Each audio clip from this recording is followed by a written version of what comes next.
what we're going to do. We're going to take just a little bit of time to go through 1 and 2. And you'll have a chance to ask some questions on other ones after I look them over. Okay, but we will get a chance to, just not today, because we got a new thing to go on to. And then I want to give you some work time so to make sure you're getting the hang of it as you go. We're going to add to our volume kind of problems today. So, and then there's that ACT, we don't have to go Friday, we don't have to go Monday, and then Wednesday, right, either, because of the ACT thing. So, yeah, so it's kind of disjointed. But so what we're doing, we got a new thing to do today, we got a new thing to do tomorrow. I'll be gone on Friday, Thursday, today's Tuesday. New thing today, new thing tomorrow. I'll be gone Thursday, so you'll have some stuff to work on. But and then Tuesday, one last new thing, plus kind of tying up and reviewing things. Those for Wednesday, and then Thursday will be mostly review over all the different Chapter 7 stuff we've done. Now, the Chapter 7 stuff started with the area between curves, which is easy. That's just top minus bottom, right minus left. The arc length formula, so you got to remember that. All the volume stuff we've done. Volume's probably half the quiz. So we'll be working on that quite a bit here. And then the new thing we do tomorrow, and the new thing we do next Tuesday, I guess. And then those things will be on the quiz next Friday. So Thursday, kind of review everything, got a worksheet to kind of review those things. Quiz on Friday. Then the week after that is when we start kind of in our finals. Because, that'll already be, like I said, that next Monday will be like the 24th. I think the AP test's on the 9th. So we'll have those next 2 weeks to get in our 4 finals. So probably 2 per week. With review days kind of in between and so forth. And then, of course, and that leaves us about 8-9 days, whatever, 8 days. Kind of in between there, we got a couple of different projects and problems that we'll be working on to hand in to that will take us through the rest of the year. Anyway, so that's kind of where we're headed with this. So let's just, what I want to do on these first 2 problems, and we'll come back and we'll do this for the other problems and let you ask some questions on those too, but just talk about how they score these so you're getting a sense of that and how you should show your work, those kind of things, especially when you're doing these free response. So this has been a very typical problem the last few years where you have something, whether it's water in a pipe or you have sand on a pile, or one year it was an oil spill and so their oil was leaking out into the ocean, and then a couple hours later some ship came that started extracting the oil from the water, so now you had oil going in, then you had oil coming out, and how much oil was in the water, that kind of thing. All pretty much the same problem, okay? All pretty much the same problem. And so these are rates, so big R is a rate, big D is a rate. So how many cubic feet of rainwater flow into the pipe during the 8-hour interval? So they want total feet. So what did you set up on it? An integral. Integral of R.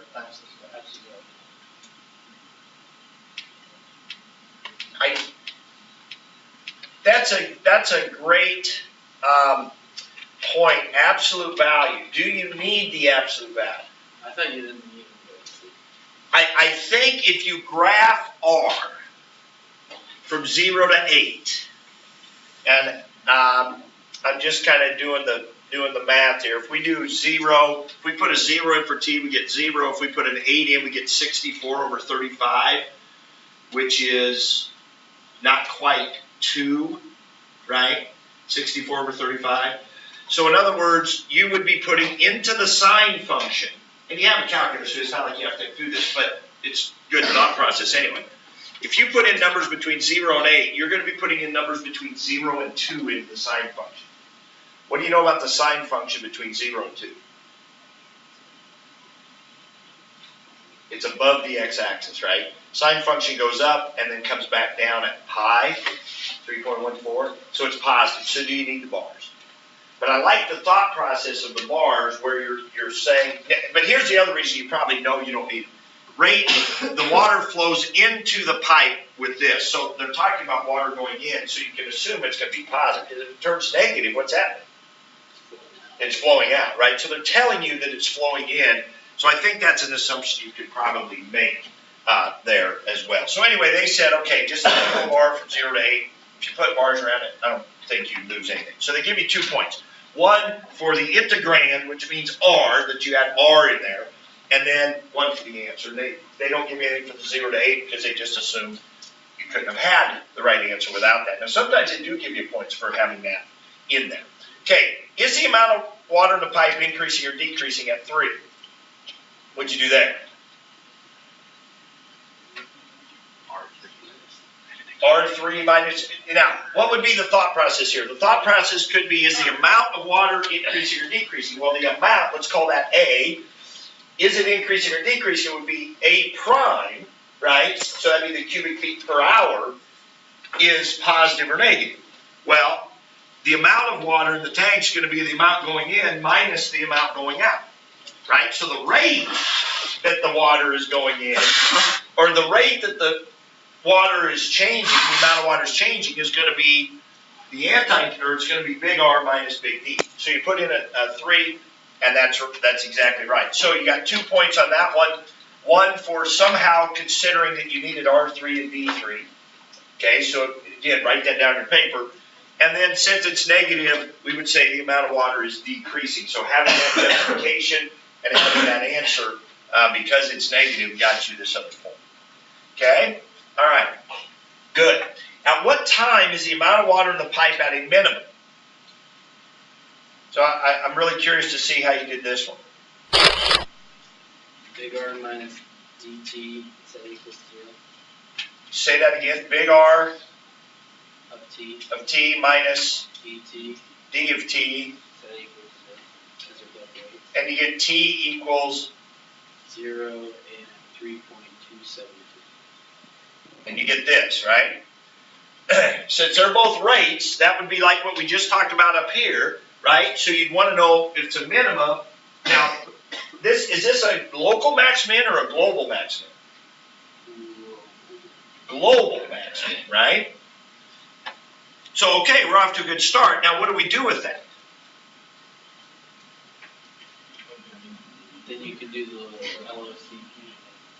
Number line, or a list of candidates, or graph it. Graph what? R minus D? You just graphed R minus D. Okay, which is the same thing as a number line, right? So if we put this, now 0 is an endpoint, so I'll just put the 3.273. I believe you get negative positive like that, right? Or if you graph it, you get it's down here and then it crosses through, right? It goes from negative to positive. But that's only a local argument, right? That's a local minimum.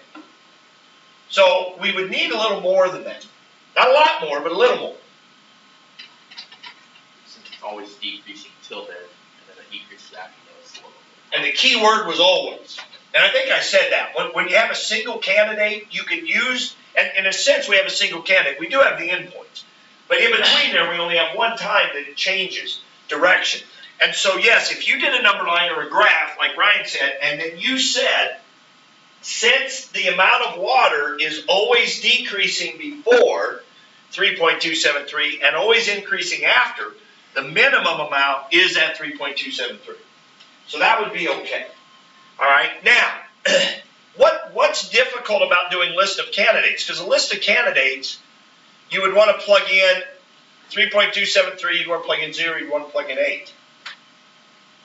Where would you plug them? RT minus d of t. Now, if you plug them into R, remember this is cubic feet per hour, not cubic feet. You would need, yeah, but I'm gonna give you a hint leaning down here to part D. What I would like you to get, let's call A our amount function. Let's call A right now our amount function, which you're going to actually need down here, so you probably already did it. And that's going to be cubic feet, right? What would that be? The amount of water in the tank. Don't really need it here, but I will down here.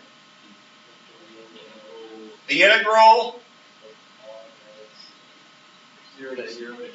Well, now, it wouldn't be 0 to 8.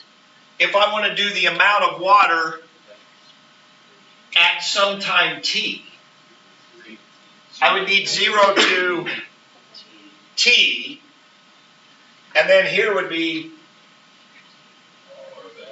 yeah, I need to use something other than t, so I could, let's call it r of x, or I could use something other than t here, I could call this a of x, right? But if t is here, then t has to be here, and something else has to be here. D of x, that would be, and I'm missing something, It starts at 30. plus 30. 30, right? So there's 30 cubic feet at the beginning, and then plus this would be the net change in feet, cubic feet, right, over that time. So if I wanted an actual, so this is what you could plug into, right? So if you wanted to do a list of candidates, you could do A of 0, which of course that's easy, that'd be 30. A of 3.23273, and A of 8. And you could do that, right? And you could actually plug into this. And you may not have even read D when you get to part C, so you might not think about that. But I would hope we would think of an integral. If we get cubic feet per hour, now I don't mind antiderivative, but then you get into initial condition, right? Do the antiderivative, be kind of. But you could do that, right? You do the antiderivative of each one of those, subtract them, add on 30, do your initial condition, get the plus C. But the integral is just so easy to set up. It's just crazy not to use it. Okay, so if you look at what they did. There was 3 points for this part. They did just what you said. So you got 1 point for doing r minus d equals 0. So setting that and considering that was a point. Then your answer, and then these 2 points pretty much go together. If you don't have a justification, you don't get the answer. So they did it like a list of candidates. There's their list of candidates. So they said, okay, at 0 there's 30. Here there's this much. And then at 8 there's this much. So the minimum is at 3 points. So there would be your justification using list of candidates and setting up this integral. But you could have done it with a number line and said, like Maverick said, always increase, decreasing, then always increasing after. All right, D. So you set up the integral. So that's basically going to be this. They want to know when it begins overflowing. So you just start the time at 8 to. Well, no. I don't think you'd start it at 8, would you? Well, I guess you could. But the key is, it's an equation. So you're going to set up your integral, this integral we have here. And then equals 50, right? You got to have an equation. You want to when that equals 50. But I think you can start it at 0. You know what I mean? I don't think it would have to start at 8. Would it be wrong? Yeah, that's a good question. I didn't even think about that. Because they talked about 0 to 8. The pipe can hold 50 before we flow. For t greater than 8, until it begins to, right, begin to solve an equation along one word that gives a time when the pipe will begin to overflow. So I think you could go 8 to W and probably be fine. Yeah.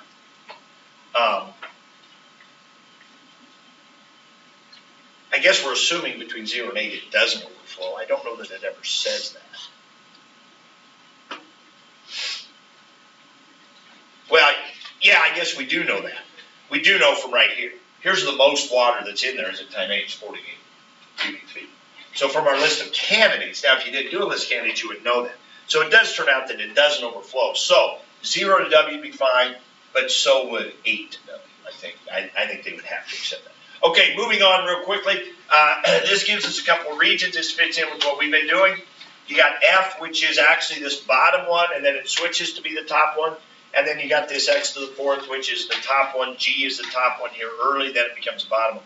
So find the sum of the areas. So you're just going to set up an integral here. You know, this is one of the things I said our quiz will be on, just basically area between curves. So it's just top minus bottom times dx, so height times width. So G minus F from 0. Now, here's another little thing that they often do. When you have to find an intersection point like this, which has a bunch of decimal places, they just say, hey, define one as A, define one as B. Like here, the x coordinate is A, the y coordinate is B. They just did it that way. Okay, but you could just say A equals B equals. And then the rest of the time, you don't have to write them out all the time. So that's a good strategy to use. So the integral from 0 to A plus the integral from A to 2, and then, of course, give your answer to 3 decimal places. 4 different, so getting your limits right. In other words, having this intersection point was a point. The integrands having G minus F, and on this one F minus G, and then your final answer. So if Okay. you didn't have that intersection point written down, you would have lost the point. Well, I'm sure you had it up here. If you had your integral from 0 to 1.032, now I would do at least 3 decimal places when you put it in here, but when you put it in your calculator, have more. So you make sure your final answer is accurate. Okay, that's important. But it just saves you, if you may have to write this multiple times in this problem, so if you just define it, then you don't have to write it out every time. But don't worry about doing that. It's okay to do if you want to. Okay? All right. Base of a region, the cross sections are perpendicular to the x-axis, so the strips would be here, and that's one side of a square. So that's your S, and so that's going to be top minus bottom, which is going to be F minus G. So it's just going to be that squared from this point to 2. Okay? So, oops, I did square, but you can see that. F minus G squared from point A to 2, and there's your final answer. Okay, so simple base, solid on a base. And then the last one, let H be the vertical distance between F and G. So it's that same strip we had. As you draw those strips, the height changes. What's the rate of change of the height? Well, the height's just going to be F minus G. And I think what made that hard for some people is just setting that up. They just, but it should fit right in with what we've been doing. The height of that strip is what? It's top minus bottom. Same thing we've been doing. So the height of that strip is F minus G. So H prime would be F prime minus G prime, and you just plug in a 1.8. So crazy easy, really, compared to the rest of it. That part C was actually easier than all the rest. Okay, I know you have some questions on maybe a few of the others, but let's put your name on those. Let's pass those in. Again, I'm just going to take a quick look at those and pass them back to you. Maybe you need them.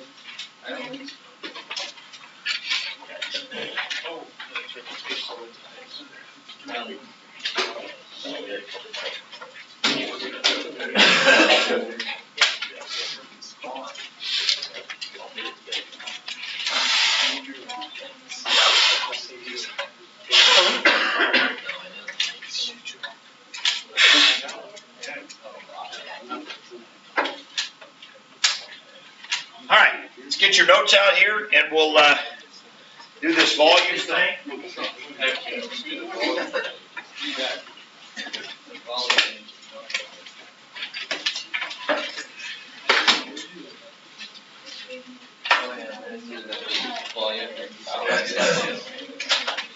All right.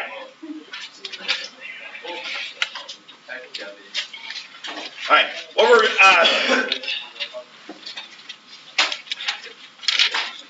What we're doing today is Nothing. an alternate version or an alternate form for solids of revolution. Now, this is similar to notes you've already taken. I'm always trying to find a way to compress the notes and make it organized. And I don't know if this makes it organized or more confusing. I don't know. So whether you write this down or don't write down doesn't matter. But this is basically what we already have about our volumes, right? We have the 5 different types of slices listed. What's that? We're going to have to memorize. Yeah, you'll have to know those formulas for different slices. Semicircle, equilateral triangle, square, of course, circle, and washer. Okay, and we're going to add one more to this list. Now, the excuse me. So the volume by slicing method is where we just need the area of the slice. Now, there's 2 different types of solids that we've dealt with. We've talked about the revolved regions, which create either a circle or a washer slice. And then we've talked about having a base and then a solid coming up off that base, and then the slices being these different shapes.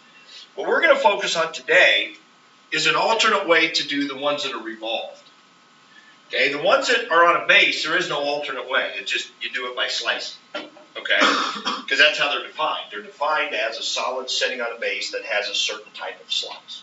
Okay, these regions are defined as these solids are defined by taking a region revolving. Okay, now the act of revolving creates a solid. Well, one way to do it is look at its slices. Now, the downside to that is whatever the axis of revolution is, the slices always have to be what direction relative to that? Perpendicular, right? So if you have a horizontal axis of revolution, our slices are always perpendicular to that, like so. Now that's great for a horizontal axis of revolution. That gives us vertical strips, vertical slices. And those are the easiest to do. Now, not always though. I mean, but typically the equations are y equals, and you know, the vertical slices, strips are just better, okay? But sometimes those can be harder. We talked about how sometimes you might want to do a horizontal. Well, you don't really have an option, right? If you have a vertical axis of revolution, your slices have to be horizontal, right? They have to be perpendicular like this, okay? So sometimes a region might have to be divided up into different parts, right? If the strip touches different parts of it, you might have to divide it up into two. So it might be helpful if we could have, when you have a vertical axis of revolution, instead of having to do a horizontal scenario like slicing, it'd be nice if we had something where we could do a parallel strip. Okay? Well, there is. It's called the, drum roll, finding the volume by wrapping, or it's most commonly called the shell method. Okay? Now, what does that mean? Well, think of it this way. Think of our lemon. If instead of doing a lemon and then looked at adding up, using the integral to add up its slices, what if we'd have done an onion instead? Which would have been an awful experiment.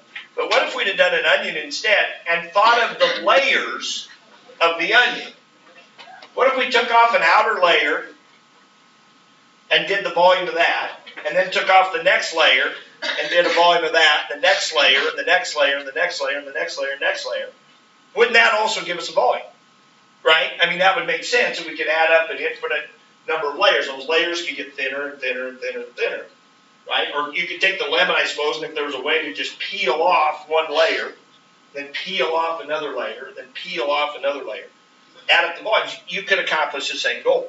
The advantage to that is this, that if you had a vertical axis of revolution, now we could think of the layers as being wrapped around, and then just work your way out, and work your way out, and work your way out. And you could create that wrapping by having the strip be oriented the other direction. And that's what the shell method is, okay? So to give you a little bit of a visual of this, let's go to this. Okay, so again, if we have a vertical axis revolution, now it doesn't matter. You can do the shell method on these too, right? If you have an axis of revolution that's here, right, you can wrap around that axis, okay? So we can also do horizontal strips for the shell method. It's just that we like vertical strips better. So if you have horizontal axis revolution, probably the disc or washer, the slicing method might be better. If you have this, then maybe the wrapping is better. But it depends on the region. So you just don't know. But it's just nice to have an alternate. There are times where one is more difficult than the other. There are a lot of times where they're both pretty easy. And you can kind of pick. Now on the quiz, I may say use the disc or washer method, use slicing, or I might say use the shell method. In the homework today, the early ones say use the shell method. Then the last problem, it's got several different ones, different parts to it. It says use the disc or shell. My suggestion to you, and you'll see when we work some together, would be to do both, just for practice. It's going to be good practice for a quiz next week, because we haven't done a lot of the disc or washer ones. You know, we've done a few. But it would be good practice to just do both and then check your answer. You should get the same answer. So it's an alternate way to do it. So let's look at this. So if we have a vertical axis of revolution, then we're talking, when we're doing the slicing method, we're talking about this, right? So we got a horizontal strip, and now we create a slice. So we have some solid here, right, going up and down that we're slicing. We would have all these slices in there, okay? All right. Well, the shell method is more like this. The shell method is saying, okay, let's take and let's wrap around there. Now that would be one layer, okay? If I move this, if I move that in a little bit like so, right, then this would be an inner layer, more of an inner layer, and so forth. So you can see as the strips move through the space, it's going to create your inner layers, and then your outer layers, and your outer layers, and your outer layers. As opposed to with this, as the strip moves through the space, it's creating the different slices. Okay? So our job is going to be to write the volume of one layer. Now remember what we did here. What we did here was we did the volume of one slice, right? Well, what was the volume And so remember how we generated this. We said, okay, with the lemon, the way we generated this is we said, okay, we need the volume of one slice. Well, what is that? That's a cylinder, right? Which is pi r squared h. Now the r was right there, right? The strip was the r. And what was the h? That was the thing that as the slices got thinner and thinner, what did the h do? The h became the dx, right? And so what happened was we end up with the integral of pi r squared, right? Unless it had empty space, then it was a washer and so forth, so on, right? Then we had big R squared minus little r squared. But we just needed the area of one slice, and then the height of the slice became the dx. That's how we generated that. Well, we're going to do the same thing here. We want the volume of this guy right here. How do you do the, remember the solid part now? So it's this blue ring kind of thing. Well, what's the volume of a shape like this? It's a cylinder, right? Isn't it going to have a big R squared, little r squared though?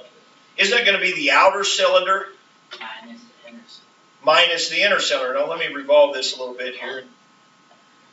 Okay, so it's going to be big R and then little r.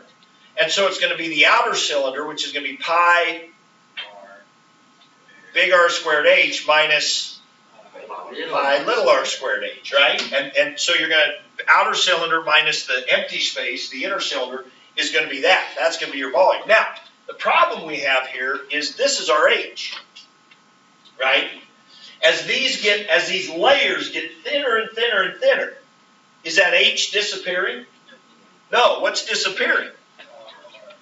Well, no. The difference between the two r's is disappearing, right? Anytime you're going to create an integral to add up an infinite number of things, you need to identify that thing that's going to go down to nothing and become the dx part, right? It's actually the width of the strip, I'm going to call it w, that you're right, it's big R minus little r, that needs to go to nothing, because as this gets thinner and thinner, pretty soon they're just paper thin cylinders, right? And they don't hardly have any thickness, and then that's what goes away. But the problem is you can't really get big R minus little r in here, so we're going to have to get this w involved somehow. But anyway, that's the formula we're going to use. Now I'm going to take the pi and the h out probably and write it like this, right? But that's the volume. That's what we're going to try to do. That's going to be the volume of one layer. Sometimes this is called the method of cylindrical shells, okay, because they're cylinder-shaped layers. And the reason they're cylinders is we're wrapping, right? So we're revolving. That's why it's going to create cylinders. So we're going to use that to create one layer, and then we'll use the integral to add up all the layers. All right, so that's where we're headed with this, and that's what it's going to look like. So on a problem like this, if you got a region with a vertical axis of revolution, then you'd probably want to do the washer method, right? Vertical strip. You can see the slices. Do the integral to set up the, so we would have here be our big R, here be our little r, right? And we would, away we go, okay? And we would have it, all right? On a shell method, right? Let's say we had a similar region, but this time we want to do an axis, the axis of revolution there. Now we could still do this with the washer method. What direction would my strips be? If this was we were going to do a washer method, because we have this empty space here, right? So, where would my big R be? From here to where? Ignore this strip right here. From there to there, right? Where would my little r be? You sure? What about it? No, because it'd have to be to here, because here's the region, right? The blue is the region. What about up here, though? Well, but wouldn't this be big R up here? Where's little r? it's at f of everything. So you're gonna split it up. So if we did not learn this new method. See now right there, a lot of you didn't see that right away. Now maybe after sitting there, if this was a problem you had to do. This problem could be on the quiz, right? And probably on one like this, I'd probably say, take your pick. Right? If I don't say use a certain method, if I just say find the volume, then you got your choice, right? But we're going to have to split this one right here, right? We're going to have to do big R, little r here, because from here up to the black line, that's what big R and little r would be. And then above the black line, big R is still the same, but little r changes. So you're going to have to split this into two parts. So you're going to have to, now you're going to do that here in a second on another one. So you're going to have this integral plus that integral. That's how you have to do that. You have no choice until we learn this new technique today. The new technique would say, hey, now we can do a vertical strip. Now vertical strip would be good because vertical strips would go all the way through here. And when we revolve this, we think about that vertical strip creating a layer. This in the middle is one cylindrical layer. And then we'll use the integral to add up all of those layers. Okay? All right. So that's what we're going to do. So back to what I had up here a minute ago. And if you wanted to see the actual layers, it'd be more like this. So if you were going to, right, if you were going to revolve this, like we did the lemon, we did 6 slices, and then we said, what about 10, what about 100, what about 1,000,000? They'd get real thin. Well, this is what you would have if you had 6 layers, right? They'd be these cylinders, but as we let them get thinner and thinner and thinner, then we have our integral, and then it's like the other picture I have. All right, so back to our notes. So let's go ahead and draw this region right here. Let's go ahead and draw this region right here. Okay, the top line is the region. We're going to revolve it about x equals 5. Okay, so we're going to draw this region twice, actually. We're going to do it our old method. This is what I'm just telling you about. And then we're going to learn this new. Okay, so we got y equals square root of x. So hopefully everybody knows that's just upside down parabola, or sideways, parabola. X equals 1, be right through here. X equals 4, be over here. And y equals 0. So that's going to be this region right here. And we're going to revolve it around x equals 5. Right? So you see where I was talking about how you're going to have to split this here. Let's do it by our washer method until we haven't learned this new method. So the only way we have of doing this volume right now is by washers, and we would have to split it into 2. And they'd be horizontal strips. Okay, go ahead and do it real quick.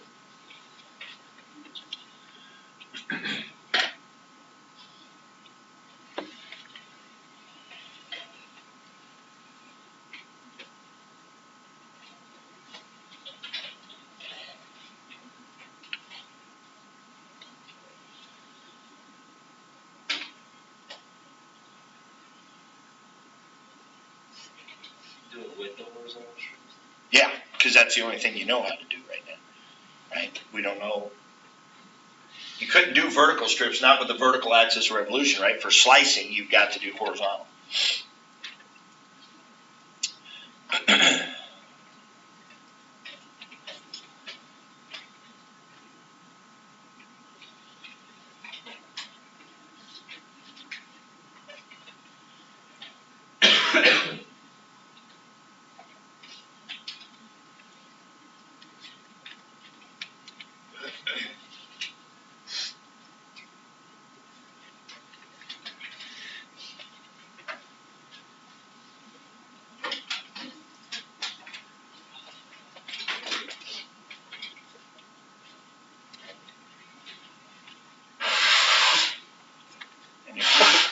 Using if square root of x is showing up anywhere in your integral, you're doing it wrong.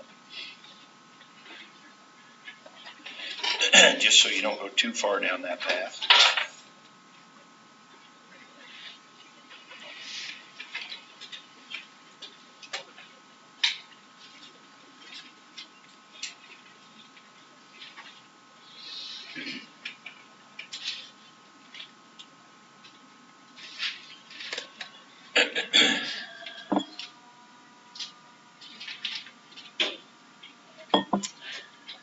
horizontal strips are always going to be in terms of y.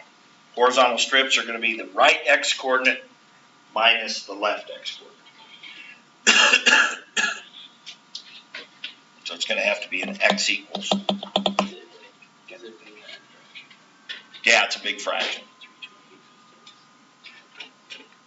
With a pi.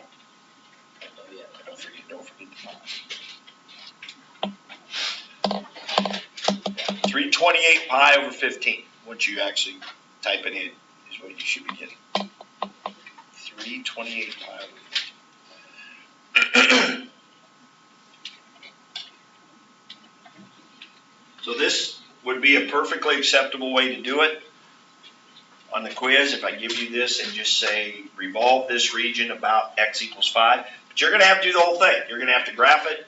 You're going to have to sketch it, identify the right region, and then decide what you want. Unless I probably am not going to designate a certain technique. Okay, I'm probably not going to say you have to use the shell method. You have to use it. I'll probably just say find the volume and you decide. If you want to do it both ways to double check, that's fine. Now, if you get two different answers, you're going to have to pick one as your answer. Or keep doing it until you get the same answer. Or eventually go with the one you have the most confidence in.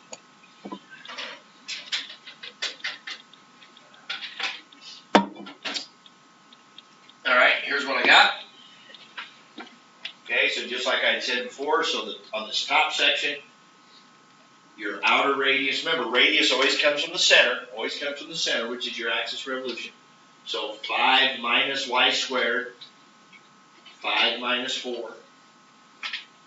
Down here, outer is 5 minus 1. Now, this part down here is just a cylinder, right? It's just the thing we're talking about. It's just a cylinder with empty space on it, right? I mean, you wouldn't even need calculus for this one. Okay, you could just do it by what we were just talking about. Pi big R squared H minus pi big little r squared. But anyway, but what the heck, you're doing all this, you might as well just do it. And then the bottom one goes 0, 1, and the top one goes 1. Okay? 0 to 1, because they're horizontal strips. So it fills the space from 0 up to 1. And then these strips fill the space from 1 up to 2. Did you use 1? Did you use 4? Yeah, no. The x coordinates would not be involved. Right? And remember, whenever you're doing any integral that's in terms of y, these numbers here have to be y values. Have to be. These are x's, these numbers have to be x values. But again, just strips fill the space. Fill the space from 0 to 1. Strips fill the space from 1 to 2. Okay? So, that's good review, and that's why I say on these homework problems, it would be good to, because most of them can be done either way. Some of them will be almost impossible, maybe one of the ways, but most of the time they're pretty easy to do both ways. Double check is a great idea. Okay, so we're going to come back to that, and we're going to do it by this new technique we're going to learn. Show much easier it would have been on this one. Okay, so the shell method. So we've got this cylinder-shaped thing that we know the area of, or the volume of, is pi h and then big R squared minus little r squared from the work we did a little bit ago. Now, I'm going to, remember I said I was going to call this W down here? Because that's what I want to shrink down to nothing. I want that to become my dx. So somehow I need to get W into my formula. I want to get big R and little r out of there. This is H. I want to get big R and little r out of there. And I want to somehow get, because they're going to change, right? Big R and little r, as these get thinner and thinner and thinner layers, big R and little r are going to end up being the same thing. So I'd like to get that out of there. So what I'm going to do is I'm going to call P, I could call it R, but I'm going to call it P. I'm going to let P be this distance, and you're going to write that down here in a minute, so you don't have to do it right now. I'm going to let that be the distance from the center to the middle of the strip. Because what's going to happen is that strip gets thinner and thinner and thinner and thinner. All that will be left is the middle of the strip, right? And that big R and little r will both converge and become P. Make sense? Okay, so as W shrinks down to nothing, right, I'll be left there with P. So now, let's write this formula, because what I want is an integral to add up the layers. So I need the volume of one layer. So what's the volume of one layer? It's going to be pi. You don't have to write all this down if you want to. You can. But all you're really going to care about is the final result. Okay? So you got pi times h. Now, what can I put in place of big R?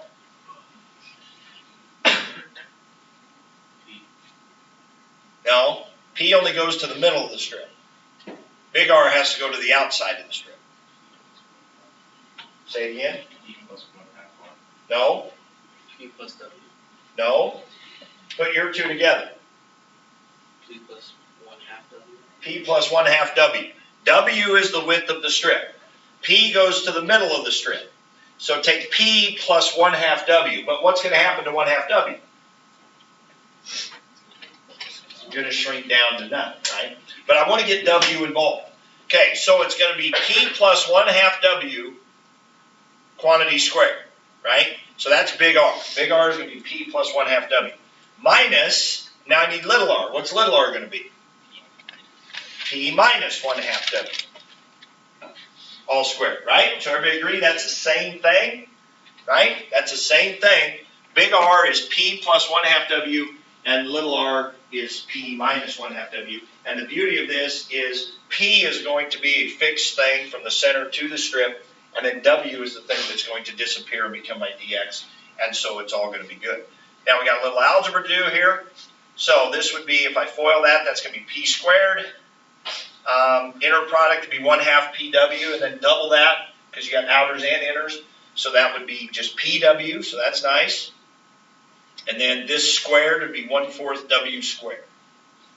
Okay, now I'm going to minus all of these, so I'm going to have to distribute here after I FOIL this. So P times P, that'd be P squared, so that'd be minus P squared. And now my inner product will be negative 1/2 PW. W, that's negative PW. But then the minus is going to turn that into plus PW.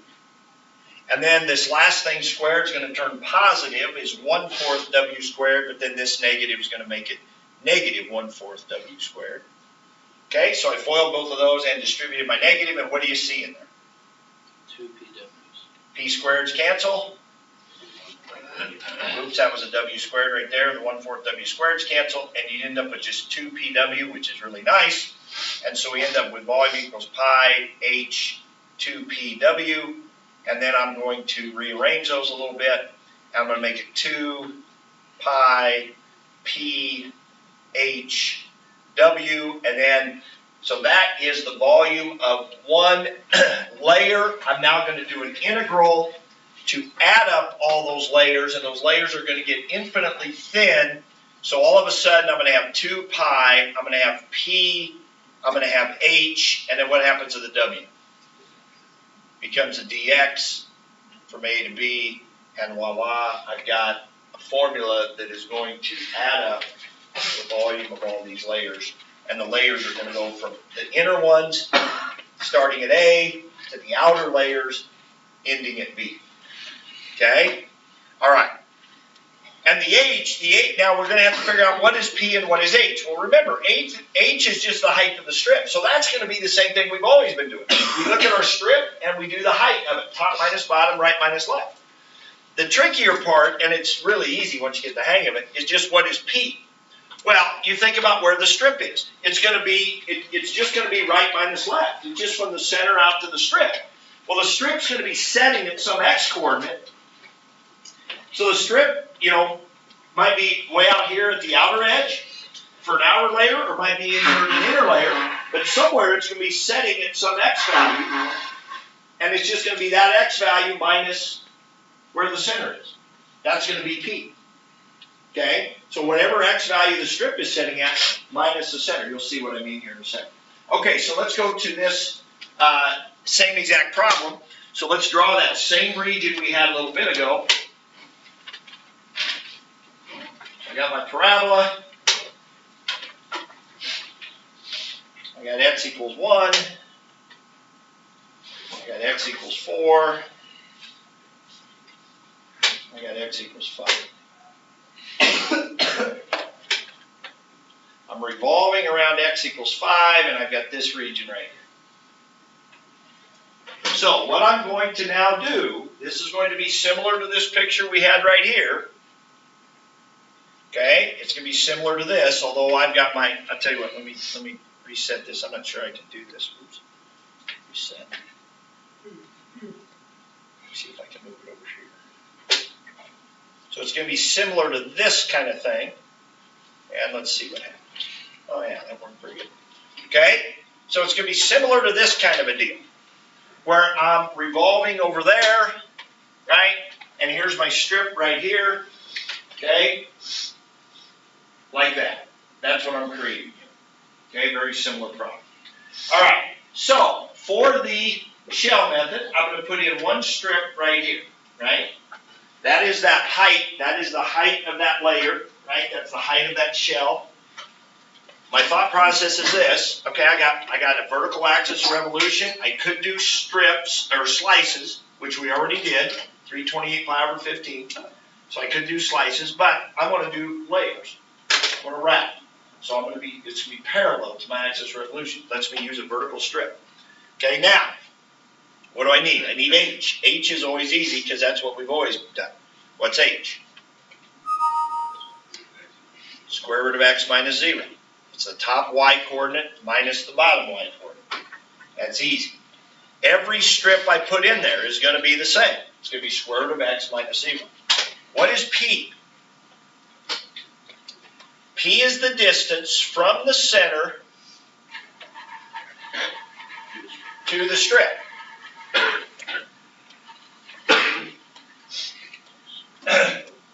Well, where is this strip setting right now?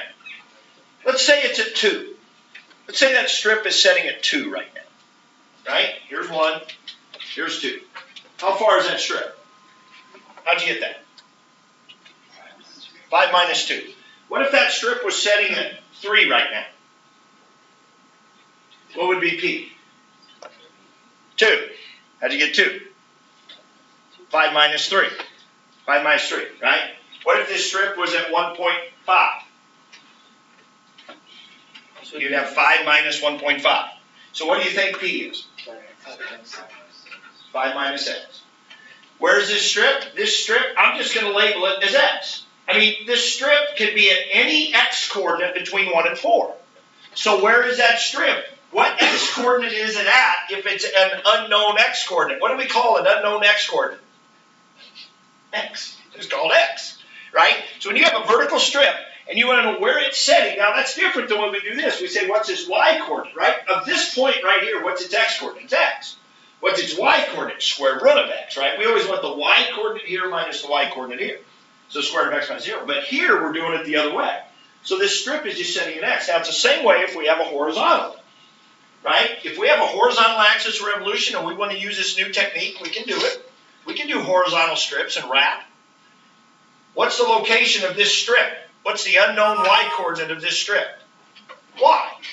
So, little hint about your P, this new thing called P. P will always be 5 minus x, x minus 2, 0 minus y, y minus 1. Might even be y minus a negative 1, so it could actually end up being y plus 1, actually, right? But it's always going to be something like that. It's always, it's never going to be the function, never going to be sine x, never going to be x squared, never going to be square root of x. It's always going to be 3 minus y, y minus 3, 2 minus y, 0 minus y. It might even be just x, might be x minus 0. Always going to be that. Okay? It's from the center, though. That's the key, right? Remember we wrote that right here. It's a distance from the center to the strip. The strip's just going to be an x or a y. All right. Then it becomes real easy. So what you're entering? 2 pi P times H from, now again, the strips fill the space from 1 to 4. Oh, where's our empty space? Do we have to worry about the empty space? Where's the empty space when this revolves? Between 4 and 5. Did we have to worry about it? No, because we took care of that with the 1 to 4. The strips fill the space from 1 to 4. What if my region would have been over here and I had no empty space? the integral would have just went from 1 to 5. So with dishwasher, we've got those two depending on whether we have empty space or not. So we got to have two different formulas. With shell, we don't have to worry about it, because that'll get taken care of. The strips fill the space 1/4. Okay, type that in if you haven't already. Should be 328 pi over 5. Okay? Much easier setup for that one. So shell was a better choice on that one. But a lot of times it won't be, right? But in that case it is. All right? Try this one. Try this one with the shell method.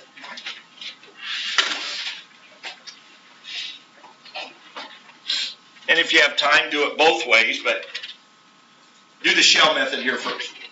Draw this region, revolve it about x equals 2.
Might be negative x squared minus 0. No. What? That's the h.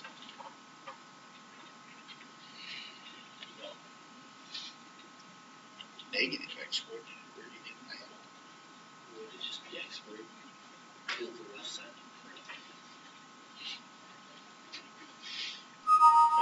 Aren't you doing it? Don't you have a vertical strip?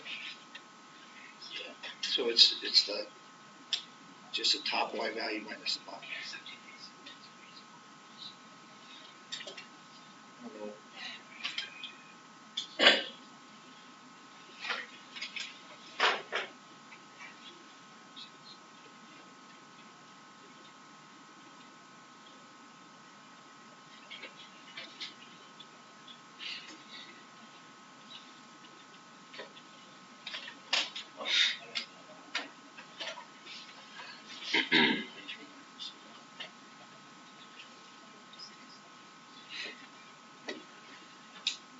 Okay, what do you get?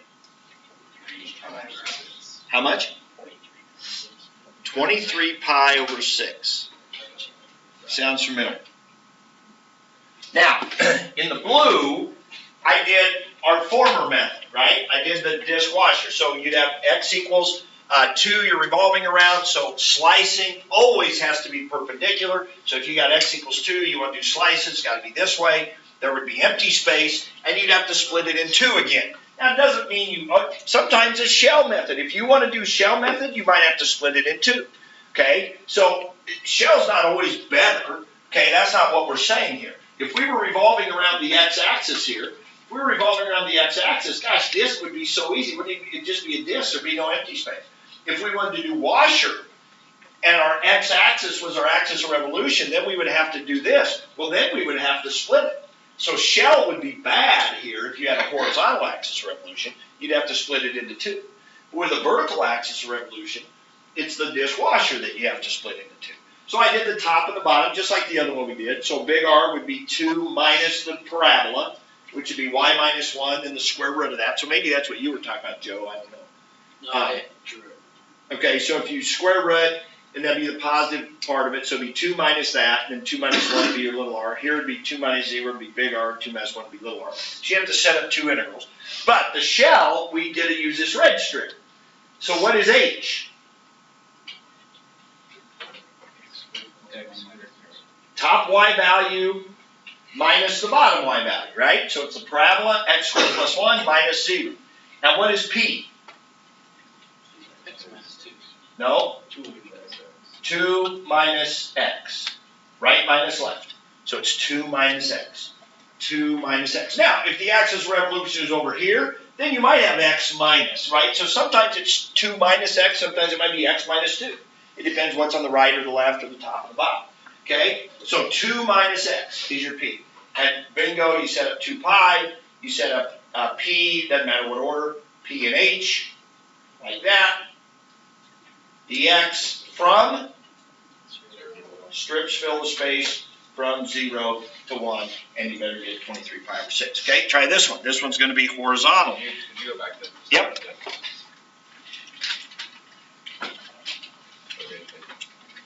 Okay, try this one.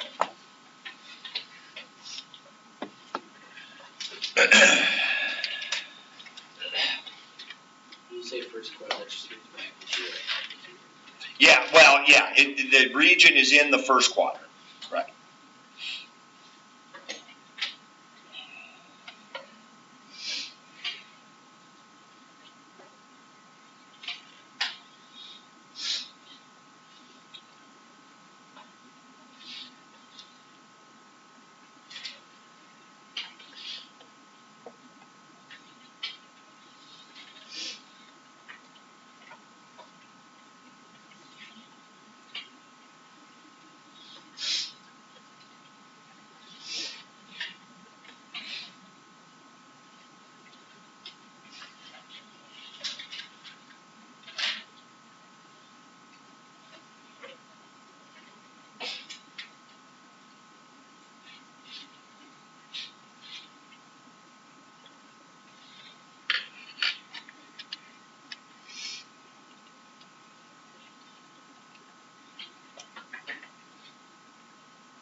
What do we get?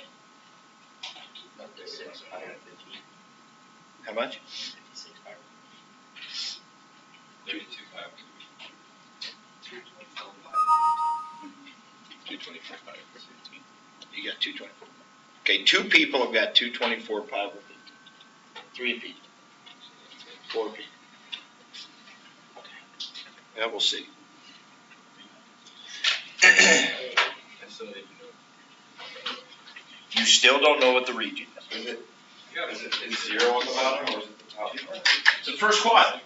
So those top 3 lines, it would say the region, take the region bounded by y equals x squared, x equals 2, and in the first quadrant. That's what it would say. So here's y equals x squared, right? Here's x equals 2, and in the first quadrant. So what is bounded by, So it's that. so it's got to be this. Can't be this in here, because that would just go forever and ever, right? And then it's revolved around, right? This is 2, it's revolved around that. So yeah, that's a good point, Connor, because that is part of what we have to be able to do. We have to be able to sketch, and you get your calculators, but you have to be able to sketch it and then identify the appropriate region. So, if we were going to do, if you had your choice,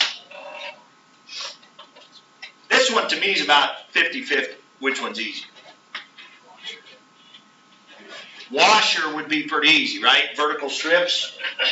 big R here, little r there, right? If you got a horizontal axis of revolution, you got to have vertical slices, and so it would be there'd be your big R and little. So here's what I got. So in the blue, I did the wash. 4 minus 0, 4 minus x squared, strips fill the space from 0 to 4, pi, big R squared minus little r squared. Right? I did that. The red, it'd be this way. So if you've got a horizontal axis of revolution, your layers have to be this way. Your strip has to be parallel to the axis of revolution to wrap around. Okay? So horizontal strip, the H would be this length right here. 2 minus this x coordinate. What is this x coordinate of the parabola? It's x equals square root of 1. So it's 2 minus square root of 1. What's the P? Well, the strip is setting at some y value, some unknown y value. It's this y value, 4 minus y is the P. And then it's 0. Height is always the length of the strip. Height is always the length of the strip. Okay? So is that it? Was that 224 pi over 15? Is that what you guys are saying? Okay? And then hopefully this one works out the same way too. So again, I think it's good practice as you go through these problems to try them both ways. It makes sure you can do both. But that's up to you. All right, so on page 427 in your LH, so you start getting the hang of this, make sure you can do them. Let me see. It's whatever that next line is on the thing. 4, 9, 12, 17, and 21. Now, in the directions for 4, 9, 12, and 17, those are each one problem. So it's really like 8 problems. 4, 9, 12, and 17 are each one problem. It says use the shell method. So you for sure should use a shell method because that's what we're trying to practice here. But again, I would use the other method too if you can. Practice. 21 is one of those where they give you a region, they revolve it around 4 different things, so there's 4 parts. I would rather see 4 different pictures on 21 than try to do them all with one picture. Same region though. And it says use the disc or the shell method. So there, one will be significantly easier than the other one probably. So again, still doesn't hurt to do them both. But that's where you would just have your choice on 21 of what to do. Okay, but the first 4 you should do shell for sure.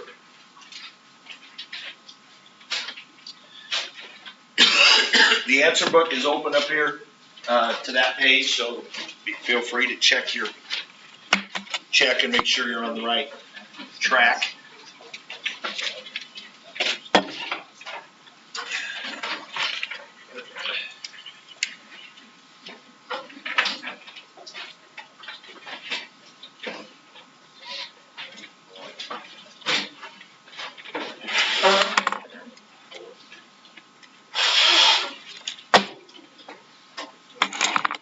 Assuming this means it's rotating around the x-axis.